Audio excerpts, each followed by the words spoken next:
Praise the lord. ఈరోజు మనం నేర్చుకోబోతున్న పాఠ్యాంశము సురేఫ్ అనే స్త్రీ గురించి అన్నమాట. సీదోను ప్రాంతముకు వెళ్ళగా ఇదిగో ఆ ప్రాంతం నుండి కానాను స్త్రీ అని కూడా ఈవిని అంటారు.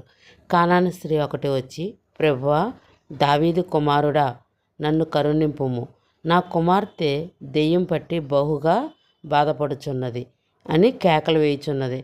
అందుకు ఆయన ఆమెతో ఒక్క మాట అయినను మాట్లాడ్డంట. అప్పుడు ఆవిడే ఆ శిష్యులు వచ్చి, ఈమె మన వెంబడి వచ్చి కేకలు వేయుచున్నది గనుక ఈమెను పంపివేయమని ఆయనను వేడుకొనగా, ఆయన ఇజ్రాయేల్ ఇంటివారైన నశించు గొర్రెల యొద్దకే గాని మరి ఎవరి యొద్దకు నేను పంపబడలేదని ఆ శిష్యులతో చెప్తాడు.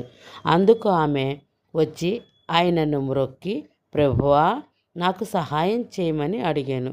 అందుకు ఆయన, పిల్లల రొట్టె తీసుకొని కుక్క పిల్లలకు వేయుట యుక్తము కాదని చెప్పగా, ఆమె, నిజమే ప్రభువా, కుక్క పిల్లలు కూడా తమ యజమానిని బల్ల యొద్ద నుండి తినును కదా, అట్లాగనే నేను కుక్కనే ప్రభు అని దేవుణ్ణి వేడుకునిద్దనమాట.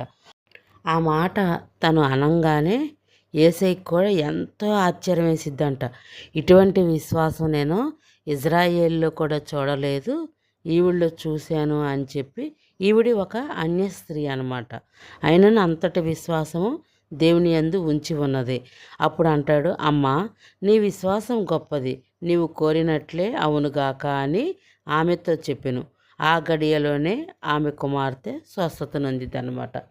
ఈ యొక్క స్త్రీ వలనే అన్యులమైన మన వైపు సువార్త ఈ రోజుకి తిప్పబడిందనమాట.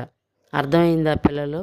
ఈ యొక్క సురేఫ్ అనే స్త్రీ వల్ల తిని ద్వారా మనకు నేటికి రక్షణ వచ్చి ఉన్నది. ఎందుకంటే అన్యుల వైపు అప్పుడు సువార్త తిప్పబడి ఉందన్నమాట.